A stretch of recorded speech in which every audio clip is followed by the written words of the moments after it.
శక్తి తైలాభిషేక ఆరాధన ప్రతి నెల 2వ శనివారం. సమయం ఉదయం 10 గంటల నుండి. స్థలం కూరగాయల మార్కెట్ ఎదురుగా government degree college road, Ravulapalem. ప్రార్థనా శక్తి తైలాభిషేక ఆదివారపు ఆరాధన. సమయం ఉదయం 8:30 గంటల నుండి. స్థలం వైస్రాయ్ గార్డెన్స్, జుబ్లీ బస్టాండ్ ఎదురుగా, సికింద్రాబాద్. ప్రార్థనా శక్తి తైలాభిషేక ఆరాధన డిసెంబర్ 16 సోమవారం. సమయం ఉదయం 10 గంటల నుండి. స్థలం A1 convention hall, old Guntur road, Ongole. ప్రార్థనా శక్తి క్రిస్మస్ ఆరాధన డిసెంబర్ 25 బుధవారం ఉదయం 10 గంటల నుండి. స్థలం వైస్రాయ్ గార్డెన్, జుబ్లీ బస్టాండ్ దగ్గర, సికింద్రాబాద్. ప్రార్థనా శక్తి వాచ్ నైట్ సర్వీస్ డిసెంబర్ 31 మంగళవారం రాత్రి 10 గంటల నుండి. స్థలం NRC garden, Musapet, metro pillar number 843, Kukatpally. Yesayya నామములో మీకు వందనాలు తెలియపరుస్తూ ఉన్నాను. ప్రియులారా, ఈ దినము కొరకు దేవుడు సిద్ధపరిచిన వాగ్దానాన్ని మనం స్వాధీనపరచుకుందాం. పరిశుద్ధ గ్రంథంలో నుండి యెహెజ్కేలు గ్రంథము 29వ అధ్యాయము 21వ వచనం ద్వారా ప్రభు మిమ్మల్ని దర్శిస్తూ ఉన్నారు. యెహెజ్కేలు గ్రంథము 29వ అధ్యాయము 21వ వచనం. ఆ దినమందు నేను ఇశ్రాయేలీయుల కొమ్ము చిగురింపజేసి వారిలో మాట్లాడుటకు నీకు ధైర్యము కలగజేసేదను. నువ్వు మాట్లాడవలసిన సమయం వచ్చింది. నువ్వు మాట్లాడితేనే కానీ నీకు న్యాయం అనేది జరిగేలా లేదు. మరి నువ్వేమో మాట్లాడలేకపోతున్నావు. నేనేం మాట్లాడను అని నలిగిపోతున్నావు కదా. మీ ఇంట్లో ఎన్నో సమయాలు తెగ ఆలోచిస్తున్నావు కదా, నాకు ధైర్యం లేదు, నేను ఎలా మాట్లాడాలి, ఈ సమయంలో నేను ఈదిలోకి వచ్చి మాట్లాడాలి, నేను 10 మందిలో మాట్లాడాలా, నేను కోర్టులో మాట్లాడాలా, స్టేషన్ ముందు మాట్లాడాలా, లేకపోతే చాలా విలువైన మనుషుల ముందు నేను చాలా చిన్నదానిని లేకపోతే చిన్నవాడిని నేను ఎలా మాట్లాడతాను, ఆఫీసులో ఎలా మాట్లాడాలి, నేను మేనేజర్కి ఎలా చెప్పాలి, నేను పైన అధికారితో ఎలా మాట్లాడాలి, నాకు తెలియదు, నాకు భయంగా ఉంది, కానీ నేను మాట్లాడకపోతే ఇక్కడ నాకు న్యాయం జరగట్లేదని, ఎలాగా నేను మాట్లాడగలదనని సందిగ్ధంలో ఉన్న నీతో దేవుడు మాట్లాడుతున్నాడు. గొప్ప మాట ప్రభు నీకు ఇస్తున్నది ఏంటంటే, నిన్ను చిగురింప చేస్తున్నాడు. బాగా గమనించు. నీవు జీవితంలో ఒక టాలెంట్ అనేది ఒక బ్లెస్సింగ్ అవుతుంది అనమాట. బాగా బ్లెస్ అవుతుంది. అంటే నీ యొక్క మాట్లాడే ధోరణి, వే ఆఫ్ టాకింగ్ చాలా స్పిరిట్తో నింపబడుతుంది. ఒక స్పెషల్ అనాయింటింగ్తో నువ్వు మాట్లాడబోతున్నావు. దేవుడు నీతో మాట్లాడుతున్నాడు. ధైర్యం వస్తుంది నీకు. పిరికితనం దేవుడు నీలో తీసి పడేశాడు. ఒక ధైర్యం కలిగి ప్రతి చోట నువ్వు మాట్లాడతావు, ప్రతి స్థలంలో విజయం సాధిస్తావు. నీ ధైర్యమే నిన్ను చాలా ఎత్తైన స్థాయికి తీసుకెళ్ళిపోతుంది. ధైర్యం లేకపోవటం వల్ల రోగాలు కొని తెచ్చుకుంటాం. ధైర్యం లేకపోతే పిరికితనం వస్తుంది. పిరికితనంతో భయము బాగా, ఆ ఫియర్ ఏం చేస్తుంటే మన శరీరాన్ని, ప్రాణాన్ని, ఆత్మను బాగా గుంజుతుంది అనమాట. ఆ భయానికి ఒక ఫీవర్ వచ్చేస్తుంది. ఆ భయం ఏం చేస్తుంటే ఒక స్ట్రెస్లోకి తీసుకెళ్ళిపోతుంది. ఆ స్ట్రెస్ ఏం చేస్తుంటే ఆర్గన్స్ మీద పనిచేస్తుంది అనమాట. మన కిడ్నీ, లివర్, లంగ్స్, ఇవన్నిటి మీద, హార్ట్ మీద, లేకపోతే బోన్ మీద, లేకపోతే నీ యొక్క శరీరంలో చాలా విలువైన పార్ట్స్ ఉంటాయి. ఎక్కడో ఒక చోట అది యాక్సిడెంట్లుగా భయంకరమైనటువంటి సమస్యను కలుగజేస్తుంది. నేను చాలామంది డాక్టర్లతోటి, సైంటిస్టులు, నాకు మంచి ఫ్రెండ్స్ ఉన్నారు, వాళ్ళతో మాట్లాడుతున్నప్పుడు వారు నాకు తెలియపరుస్తుంటే నాకు ఆశ్చర్యం వేసింది. పాస్టర్ గారు, ఇవన్నీ కూడా రోగాలు, ఈ నరాల బలహీనత, ఇవన్నీ కూడా మనిషికి భయమును బట్టి వస్తుందండి. స్ట్రెస్ ఎక్కువైపోతుంది ప్రజలకి. అందుకనే కిడ్నీ పాడవటం, లివర్ పాడవటం, ఇవన్నీ కూడా హార్ట్లో ప్రాబ్లం రావటం, చాలామందికి క్యాన్సర్ కంతుల కింద రావటం, గెడ్డలు కట్టడం, ఇదంతా కూడా పైకి ఒక్కసారి భయపడిన భయము, మనం భయం పోయింది, ఈరోజు భయపడ్డాం, రేపు నుంచి బాగానే ఉన్నాం అనుకుంటాం, కానీ ఈరోజు పడిన భయము నీ మీద కొంతకాలం దాడి చేస్తుంది అని చెప్పాడు ఆయన. ఒక మనిషి ఒక భయము కలిగి ఒక దినము గడిపితే ఆ భయము, ఆ ఆందోళన ఒక ఫ్యూ ఇయర్స్ తర్వాత అది బయటపడుతుంది. ఆ భయం ఏం చేస్తుందంటే లోపడున్న ఆరోగ్యాన్ని పాడు చేసుకుంటూ పోతుంది. అది బయటపడటానికి 4 సంవత్సరాలు, 5 సంవత్సరాలు, 10 సంవత్సరాలు పడుతుంది. నాకు ఈ మధ్య చాలా బలహీనతగా ఉందని అనుకుంటాం కదా. ఏంటంటే నువ్వు భయపడిన దినాలు, ఆ సమయంలో నీ హృదయము హడిలిపోయిన స్థితి నిన్ను రోగిగా చేస్తుంది. నా ప్రియ సహోదరులరా, ఎందుకు భయపడుతున్నావు? ఎవరేం చేయగలరు నిన్ను?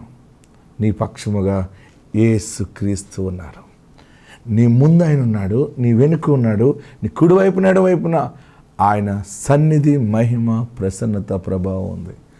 భయపడద్దు. నువ్వు మాట్లాడటానికి ఈరోజు దేవుడు ధైర్యాన్ని కలగజేస్తున్నాడు. నిన్నెవరు టచ్ చేయలేరు, నిన్నెవరు చంపలేరు, నిన్నెవరు హత్య చేయలేరు, నిన్నెవరు మోసం చేయలేరు. నీ చుట్టూ ఒక ప్రొటెక్షన్ ఉంది, ఆ యొక్క పరిశుద్ధమైనటువంటి కాపుదల ఉంది. అందుకనే నా ప్రియ సహోదరుడా, సహోదరి, దేవుడు నీతో మాట్లాడుతున్నాడు. నీకు ధైర్యం కలగజేస్తున్నాడు మాట్లాడటానికి.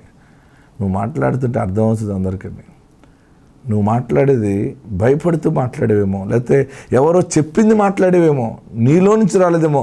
ఇప్పుడు నీకు ధైర్యం కలుగజేస్తున్నాడు కదా, నీ గుండె ధైర్యం తీసుకుని నువ్వు మాట్లాడుతున్నప్పుడు నీ నోటి నుండి వచ్చే మాటలన్నీ కూడా నీ హార్ట్లో నుండి వస్తాయి, నాభిలో నుండి వస్తాయి, నీ హృదయంలో నుండి వస్తాయి.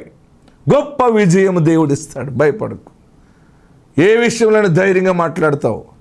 ఎలా మాట్లాడతాను? నాకు ధైర్యం లేదు, ఎప్పుడు అంత పెద్ద మాట మాట్లాడలేను నేను. దేవుడు ధైర్యాన్ని ఇస్తున్నాడు. ఆ ధైర్యంతో గొప్ప విజయం సాధిస్తావు. ఆత్మనికి తోడుండుగాక. ఆమేన్.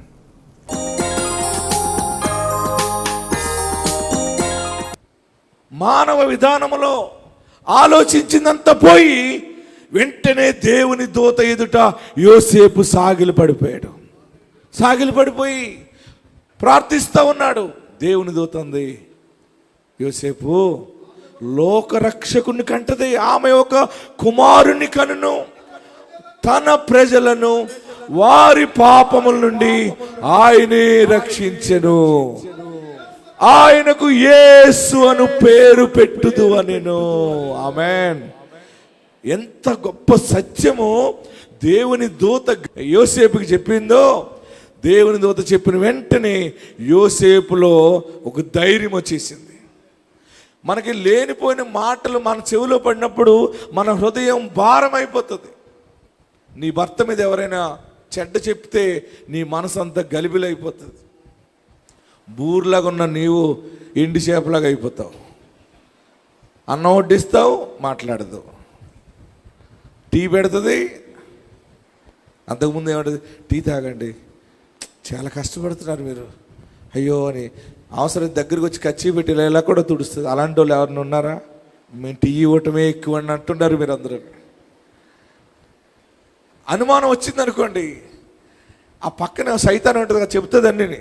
నీ భర్త బండి మీద ఇంకొక అమ్మాయి ఎక్కింది, అలా వెళ్ళిపోతున్నాడు, ఇలాగ వెళ్ళిపోతున్నాడు, ఆ షాపింగ్ మాల్లో అన్నీ కొనేస్తున్నాడు, బుడగలు ఇంకేంటి ఈ డెకరేషన్ సంబంధించి.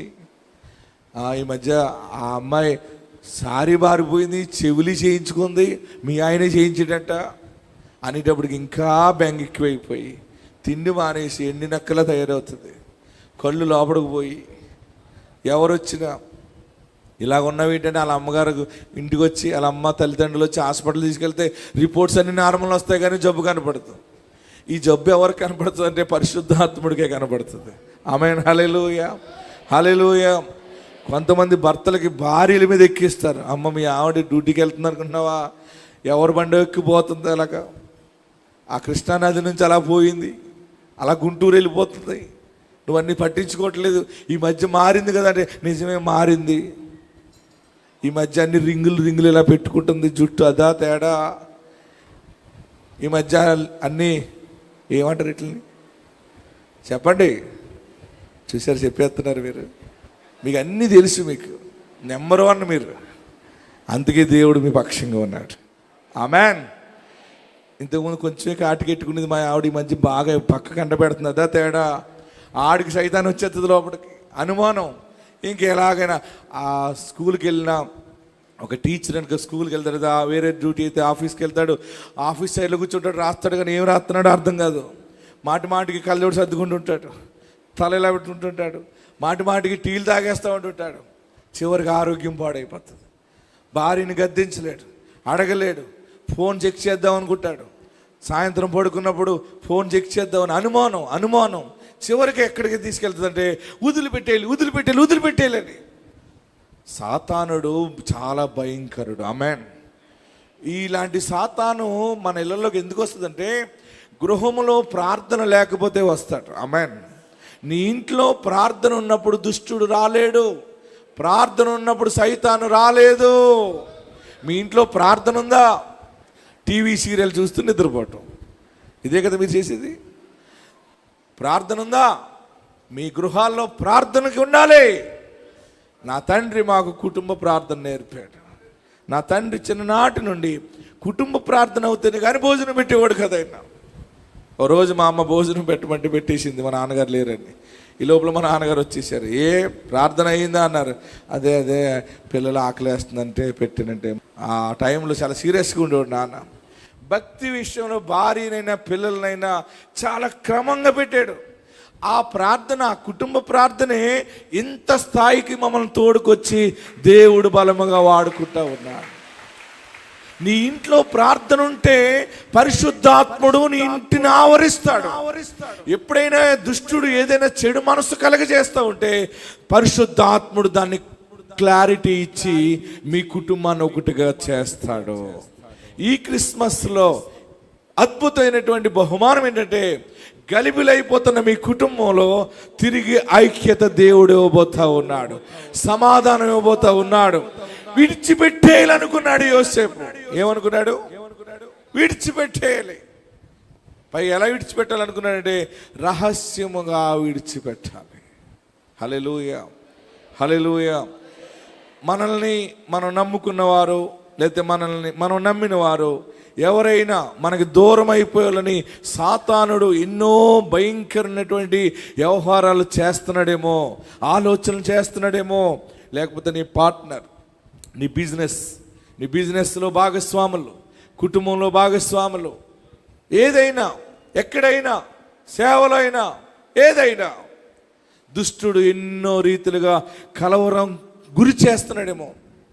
ఆల్రెడీ నీ బిడ్డ కోసం ఏడుస్తున్నావా? కుమారుడు గురించి ఏడుస్తున్నావా? నీ కోడల గురించి ఏడుస్తున్నావా? నీ అల్లుడి గురించి ఏడుస్తున్నావా? దేవుడి దినము నీతో మాట్లాడుతున్నాడు. ఆయనను పూజించడానికి వచ్చిన నీతో మాట్లాడుతున్నాడు. నీ ఇంటిలో ఒక సమాధానము దేవుడు ఇవ్వబోతా ఉన్నాడు. నీ ఇంట్లో తెగిపోయిన బంధము మరలా తిరిగి కట్టబోతా ఉన్నాడు. ఎవరు నిన్ను విడిచిపెట్టడానికి లేదు. ఏ మనుషుడు నీకు దూరము కాడు. పరిశుద్ధాత్ముడు నీ ఇంట్లో ఉన్నాడు. ఒకవేళ విడిచిపెట్టేసేడని అనుకుని ఏడుస్తున్నావేమో, తిరిగి మరలా నీ కాళ్ళ దగ్గరికి పరిశుద్ధాత్ముడు తోడుకుని వస్తాడు. వెళ్ళిపోయిన వారందరూ తిరిగి వస్తారు. పోయిన బంధాలు తిరిగి కట్టబడతాయి. మన మధ్య దేవుని దూత ఉన్నది, గాబ్రియేలు దూత ఉన్నాడు. మనము సిగ్గుపరచబడము. గట్టిగా హల్లెలూయా చెప్పండి.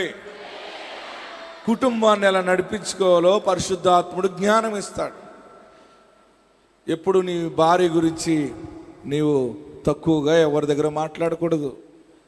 అది బుద్ధి, జ్ఞానము. నీ భర్త కోసము, నీ భర్త బలహీనుడైనా, నీ భర్త జ్ఞానం లేనివాడైనా, నీ భర్తని నీవు కిరీటంగానే చూడాలి. అది ప్రార్థనా జ్ఞానం. అది ఆమేన్. నీ భార్య ఎంత బలహీనరాలైనా, అవిధేయతగా ఉన్నా, ఏ మనుషుడికైనా నువ్వు చెప్పినప్పుడు నీ భార్య గురించి ఘనముగా మాట్లాడాలి. అది పరిశుద్ధాత్ముడిచ్చే బుద్ధి, జ్ఞానము. ఆమేన్. చాలామంది ఎవరైనా కలిసినప్పుడు, ఇంకొకరితో మాట్లాడుతున్నప్పుడు భార్య గురించి చాలా తక్కువగా మాట్లాడతారు. అది ఎర్రిది, దానికి ఏం తెలియదు, వేస్ట్ ఫెలో. మరి ఎవరు బెస్ట్? ఈయనే నువ్వు బెస్ట్ అన్నట్టు చెప్తాడు. ఒక భార్య భర్త గురించి చెప్తుంది, ఆడు వేస్ట్, ఆడు ఏంటో అలా ఉన్నాడు, నాకు అనవసరం, విలువ లేదు, ఏమి తీసుకురాడు, ఉద్యోగం లేదు, సద్యోగం లేదు, తిండికి తిమ్మరాజు, పనికి పోతురాజు, కొట్లుగాడు ఉంటాడు, సాయంత్రం 10 గంటలకు వస్తాడు, ఏముండేవంటాడు. నీలా కాదు మా ఆయన అన్నదనుకో, ఎలాగైపోద్ది అక్కడ. నువ్వంటే మీ ఆవిడకి బిర్యానీ పట్టుకెళ్తావు, జాయింట్లు పట్టుకెళ్తావు. అయ్యో మా ఆయన, మా ఐదారోడు కోడిగుడ్డు కూడా పట్టురాడు అని చెప్పేవనుకో, సైతాన్ అక్కడ వచ్చేస్తుంది అనమాట. మీ భార్యల గురించి మాట్లాడినప్పుడు జ్ఞానముగా మాట్లాడాలి. మీ భర్తలు మీ గురించి మాట్లాడినప్పుడు, భర్తలైన వాళ్ళరా పురుషులైన వాళ్ళరా, భార్య గురించి ఘనముగా మాట్లాడాలి. ఏదైనా చిన్న చిన్న గొడవలు వస్తాయి, పట్టుదలలు వస్తాయి, డిష్యూ ఉంటాయి, అది 4 గోడల మధ్య ఉండాలి. మళ్ళీ అక్కడే ప్రభు బల్ల ఉంటుంది. ఆమెన్. అక్కడే సమాధానం ఉంటుంది. మళ్ళీ సెట్ అయిపోతారు. ఒకరు తినలేదనుకోండి, భర్త భార్య తినకుండా ఉంటుంది. ఇది అంటాడు, ఆ గొడవ ఉదయం రాత్రి కానీ ఉదయం కానీ అయిందనుకోండి, పొద్దుట ఆఫీస్కి వెళ్తూ బ్రేక్ఫాస్ట్ పట్టుకెళ్ళకుండా వెళ్ళిపోతాడు. ఇది అనుకుంటుంది, తినకపోతే నీరసం వచ్చేస్తుంది కదా అని ఇది తింటాం మానేసి ఎవరన్నా వెళ్తే ఆఫీస్కి పంపుతుంది. అసలు భార్య భర్తల మధ్య ఆ ప్రేమ దేవుడు కలగజేస్తాడు. ఆమెన్. హల్లెలూయా. ఇంతకుముందు పూర్వం అంట భర్త వచ్చి భోజనం చేసే వరకు భార్య తినేది కాదట. ఇప్పుడు ముందే తినేసి పడుకుంటుందట. కొంతమంది వంట కూడా చేయకుండా పడుకుంటున్నారట. సర్వేలో వచ్చినాయి ఇవన్నీ మధ్య. మీ పట్టణంలో చాలామంది ఉన్నారట. వచ్చే ఆడే వండుకుంటాడు లెక్కను బియ్యం వేసుకుని నీళ్ళు వేసుకుని. మరికొంతమంది బడా ఎక్కువ చేసి, నేనంటే నీకు ప్రేమ కదా, నాకు ఇంటికాడ వంట పెద్ద అలవాటు లేదు, నువ్వే చేసి పెట్టరా బాబు మొగుడా, పోలే నేను చేస్తానని ఆ నీళ్ళు పోసి మొత్తం చీమట పెట్టేస్తాడు అన్నమాట. ప్రియులరా, మనకి కొన్ని ఎథిక్స్ ఉన్నాయి, మనకు కొన్ని విలువలు ఉన్నాయి. మన కుటుంబాలు మనం ఎలా కట్టుకోవాలో పరిశుద్ధాత్ముడు నీకు బయలుపరుస్తాడు. మరియా యోసేపు కుటుంబాల మధ్య పరిశుద్ధాత్ముడు పనిచేశాడు. మీ గృహాల మధ్య, మీ కుటుంబాల్లో, మీ భార్య భర్తల మధ్య, మీ పిల్లల మధ్య పరిశుద్ధాత్ముడు పనిచేయాలంటే నీవు ప్రార్థనా పరురాలుగా ఉండాలి. నీవు ప్రార్థనా పరుడిగా ఉండాలి. యేసు నామములో ప్రార్థన నీ ఇంట్లో రావాలి. దుష్టుడు నీ ఇంట్లోకి రాలేడు. రోగము నీ ఇంట్లోకి రాలేదు. మీరు మీ భర్తల కోసం ఎవరితోనైనా మాట్లాడినప్పుడు ఏమని చెప్పాలి? ఒక్క మాట చెప్పండి. చెప్పరా? మా ఆయన బంగారం అనే చెప్పాలి. మా ఐదారు బంగారం కల్తీ అండి బాబు, మా బంగారం అని చెప్పకండి. సేవండి కలిసిపోయింది, ఇత్తడి కలిసిపోయింది అనకూడదు. ఏదైనా నీ భర్త నీకు కిరీటం అని వాక్యం చెప్తా ఉంది. ఎప్పుడు ఆ కిరీటాన్ని కాపాడుకోవాలి. నీవు డస్ట్ పడుతూ ఉంటుంది, కొన్ని సమయాలు దాన్ని తుడుచుకోవాలి, చింతపండు ఎట్టు కడుక్కోవాలి. అవసరమైతే ఏదో ఒకటి చేసి మొత్తం రోజు నెత్తి మీద పెట్టుకోవాలి కదా. అంటే భర్తని నెత్తి మీద పెట్టుకోవాలి. ఎప్పుడు ఘనముగా మాట్లాడాలి. పిల్లలు తల్లిదండ్రుల గురించి ఘనముగా మాట్లాడాలి. అప్పుడు నీ కుటుంబము, నీ ఇంటి చుట్టూ ఉన్న వాళ్ళందరి మధ్య విలువగా ఉంటుంది. ప్రియులరా, యోసేపు ఆమెను రహస్యముగా విడనాడ ఉద్దేశించాడు, ఇడిచిపెట్టేయాలనుకున్నాడు. కానీ యోసేపు నీతిమంతుడు అన్నాడు అక్కడ. ఆమెన్. ప్రార్థన ఉన్న చోట నీతి ఉంటుంది. ప్రార్థన పాటలు ఉన్న చోట నీతి ఉంటుంది. మీ పిల్లలకి భోజనం పెట్టే ముందు కుటుంబ ప్రార్థన పెట్టండి. ఈ రోజు నుంచి కుటుంబ ప్రార్థన ప్రారంభించండి. కొంచెం రిక్వెస్ట్ చేయండి, అలవాటు లేకపోతే అదే అలవాటు అయిపోతుంది. మీ పిల్లలకి రోజు చక్కగా చిన్న ప్రార్థన చేసుకోండి. ఎక్కువ సమయం ఉండలేకపోతే ఒక పాట పాడుకోండి. బైబిల్ గ్రంథంలో ఒక అధ్యాయం చదువుకోండి. దైవ భయము క్రమం ఎక్కడుంటుందో పరిశుద్ధాత్ముడు అక్కడ ఉంటాడు. ఆమేన్. హల్లెలూయా. యోసేపు కుటుంబం చాలా నీతి గల కుటుంబం. వారు పేదవాళ్ళే కానీ నీతిని కలిగి ఉన్నారు. వారు దైవాన్ని కలిగి ఉన్నారు. మరియకి అన్యాయం చేయకూడదని పరిశుద్ధాత్ముడు అక్కడ న్యాయము చేశాడు. యోసేపు విడిచిపెట్టేయాలనుకున్నాడు. అవమానపరచనలక ఆమెను విడనాడ ఉద్దేశించినప్పుడు పరిశుద్ధాత్మ శక్తి దేవుని దూతను పంపించింది. ఆమెన్. దేవుని దూత వచ్చి, అయ్యో విడిచిపెట్టేయాలనుకోవద్దు, అది పరిశుద్ధాత్మ వలన జరిగింది. ఈరోజు ఈ క్రిస్మస్ ఈ సందేశం నుండి మీకు ఇచ్చే దేవుని ఆశీర్వాదం ఏంటంటే, మీ కుటుంబాల్లో బంధాలు తెగిపోకుండా తిరిగి బలపరచబడేలాగా దేవుని దూత శుభవార్త చెప్పబోతా ఉంది. మీ పక్షంగా కోర్టులో జయం రాబోతా ఉంది. మీ పక్షంగా పెద్దలు నిలబడబోతా ఉన్నారు. పోయినటువంటి ఆ ప్రేమ, ఆ సంతోషము, ఆ నెమ్మది మరి దేవుని దూత మాట్లాడుట ద్వారా వారి మనసులు మారి మళ్ళీ తిరిగి ఐక్యత మీ కుటుంబంలో రాబోతా ఉంది. నమ్మిన వారందరూ ఎలుగెత్తి గట్టిగా చప్పట్లు కొట్టి 7 మార్లు ఆమేన్ చెప్పండి. 1 2 3 4 5 6 7. దేవుడు నీకు న్యాయము జరిగిస్తున్నాడు. నీ బిడ్డ ఒంటరి కాదిక, నీ కుమారుడు ఒంటరి కాదు, నీ బ్రతుకు ఒంటరి కాదు.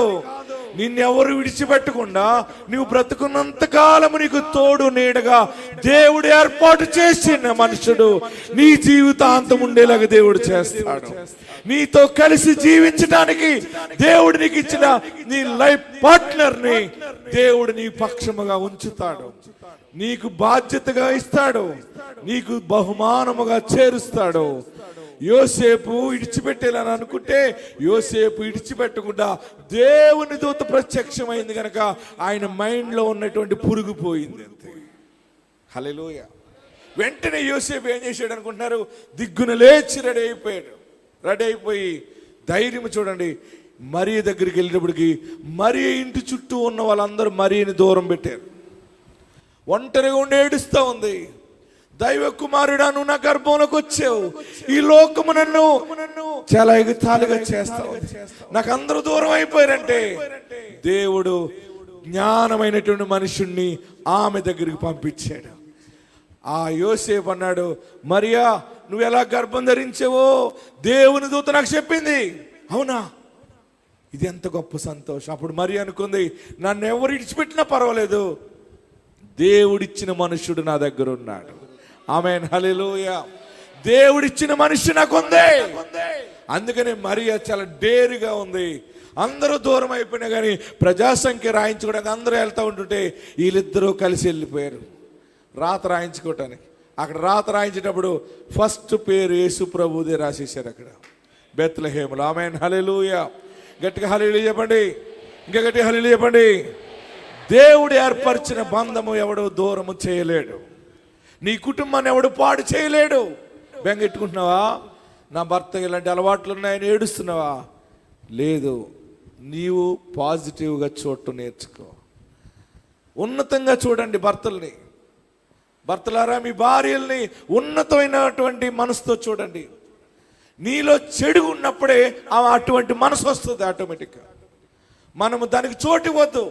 ప్రార్థన ఉన్నప్పుడు, దేవుని వాక్యం మన ఇంట్లో ఉన్నప్పుడు కీడు సాతానుడు మన ఇంట్లోకి రాడు. సాతానుడు రాకుండా ఉండాలి. పరిశుద్ధాత్ముడు దేవుడే నీ ఇంట్లో ఉండాలంటే నీవు నీ భర్త కోసం ఘనముగా మాట్లాడాలి. నీవు నీ భార్య గురించి ఘనముగా మాట్లాడాలి. ఎక్కడున్న మంచి సాక్ష్యం ఇవ్వాలి. నీ పిల్లలు నీ గురించి మంచి సాక్ష్యం ఇవ్వాలి. ఎప్పుడు వస్తుందంటే నీ ఇంట్లో దేవునికి చోటిచ్చినప్పుడు. ఈ దినము దేవుడు నీకు ఇచ్చిన శుభవార్త ఏంటంటే నిన్ను విడిచిపెట్టాలనుకున్న వారు విడిచిపెట్టడానికి లేదు. దేవుడు వారు మనసు మార్చి మళ్ళీ నీ దగ్గర తీసుకురాబోతా ఉన్నాడు. నీతో వ్యాపారం చేసేవారు, నీతో కలిసి వ్యవసాయం చేసేవారు, నీతో కలిసి ప్రయాణం చేసేవారు, నీతో కలిసి ముందుకి కొనసాగాలనుకున్న వారు, అర్ధంతరంగా మాకొద్దు బంధాలు తెగిపోవాలని అనుకున్న వారితో ఈ దినము దేవుని దూత మాట్లాడబోతా ఉంది. ఎక్కడున్నవారు అక్కడ లేచి నిలబడండి. ఎక్కడున్నవారు అక్కడ లేచి నిలబడండి. వాక్యము మన కుటుంబాలను కడుతుంది. వాక్యము మన కుటుంబాలను పోషిస్తుంది. ఎక్కడున్నవారు అక్కడ లేచి నిలబడి ఈ రోజు నుండి నా కుటుంబంలో యేసుక్రీస్తు ప్రార్థన జరుగుతుంది. నా బిడ్డలు నేను చేసుకుంటాం, నా భర్త నేను ప్రార్థన చేసుకుంటాం, దేవుని పాటలు పాడుకుంటాం. కుటుంబ ప్రార్థన లేకపోవటం వల్ల ఇంత పెద్ద నష్టము కలిగిందా బాబు అని నీవు తెలుసుకుంటే యేసు ఎదుట సాగిలపడు. ఈ యొక్క పరిశుద్ధాత్మ దేవుడు ఈ దినాన్ని ప్రత్యేకంగా నీతో మాట్లాడి ఉన్నాడు. పరిశుద్ధ జన్మించినటువంటి యేసు నీ కొరకు భూలోకానికి వచ్చి ఉన్నాడు. ఆయన నీవు దేవునికి దూరమైన బంధాన్ని కలపడానికి వచ్చాడు. ఆయన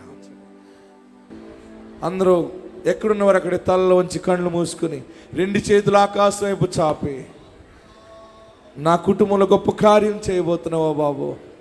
ఈరోజు నీ వాక్యం ద్వారా మాతో మాట్లాడేవో బాబు. హల్లెలూయా, హల్లెలూయా. దేవుడు గొప్ప కార్యం చేస్తానని మాట ఇచ్చాడు. ఎక్కడున్నవారు అక్కడ 2 చేతులు పైకెత్తి యేసయ్యా నీకు చోటిస్తానయ్యా, నా హృదయంలో నీకు చోటిస్తానయ్యా. తెలిసి తెలియక బుద్ధి జ్ఞానం లేక మాట్లాడేనేమో, యోచన లేకుండా ప్రవర్తించనేమో. ఇక మీదట నీ వైపు నేను చూస్తానయ్యా. నా ఇంట్లో నీ భజన పెట్టుకుంటాను బాబు. హల్లెలూయా, హల్లెలూయా. అందరూ కూడా ఎక్కడున్న వారు అక్కడే ప్రార్థన చేయండి. అందరూ కూడా ప్రార్థనలు ఏకీభవించండి. జీవముల దేవుని సన్నిధానంలో ప్రార్థనలు ఏకీభవించండి. ప్రభువా, ఈరోజు నువ్వు నాతో మాట్లాడావు. ఆమెను విడనాడ ఉద్దేశించెను. విడిచిపెట్టాలన్న యోసేపు మనసును మార్చి మరియకి దగ్గర చేశాడు దేవుని దూత. నిన్ను విడిచిపెట్టాలనుకున్న మనుషుడు నిన్ను విడువడు. నిన్ను విడిచిపెట్టాలనుకున్న మనిషి నిన్ను విడువదు. వారికి దేవుడు బయలుపరుస్తాడు. ఈరోజు ఈ వాక్యం ఏంటంటే, నా భర్త నన్ను వదిలేస్తాడేమో అని ఏడుస్తున్నావా? నా గురించి మంచి అభిప్రాయం లేదు ఈ మనుషుడికి అని ఏడుస్తున్నావా? దేవుడు నీకు అన్యాయం చేయడు. న్యాయం చేసేవాడు అక్కడున్నాడు. న్యాయం చేసేవాడు నీ ఇంట్లో గొప్ప కార్యం చేయబోతున్నాడు. ఆశ్చర్యమైన కార్యం దేవుడు చేయబోతూ ఉన్నాడు. అందరూ నమస్కరించండి, చేతులు జోడించండి, అందరూ ప్రార్థనలు ఏకీభవించండి. హల్లెలూయా, హల్లెలూయా, హల్లెలూయా. నాకు నువ్వు చాలు. నా కుటుంబానికి నీ వాక్యము చాలు బాబు. నాకు నువ్వు కావాలి. నా బిడ్డకు నువ్వు కావాలి. మా ఇంటికి గృహాధిపతిగా ఉండాలి. నేను ఏదైనా పాపం చేసేనా క్షమించు బాబు అని అడగండి. బాబు, నీ దగ్గర నేను ఏదైనా పాపం చేసేనా, తెలుసో తెలియక పాపం చేసేనా, నన్ను క్షమించు. నన్ను పరిశుద్ధపరచు. నా హృదయంలో నీకు స్థానం ఇస్తాను. నా పాపం వల్ల నా బిడ్డ సఫర్ అవుతుందా? నా పాపం వల్ల నా భర్త సఫర్ అవుతున్నాడా? నా పాపం వల్ల నా భార్య బాధపడుతుందా? నీవు నాకు కావాలయ్యా. నీ సన్నిధి నాకు కావాలయ్యా. నీ అభిషేకం నాకు కావాలయ్యా. న్యాయాధిపతి నీ పక్షముగా ఉన్నాడు. ఆయన నీ కుటుంబ బంధాన్ని కలపడానికి, నీ కుటుంబాన్ని దీవెనగా మార్చడానికి ఆయన భూలోకానికి వచ్చి ఉన్నాడు. అందరం ప్రార్థనలో ఉందాం. హల్లెలూయా, స్తోత్రం, స్తోత్రం.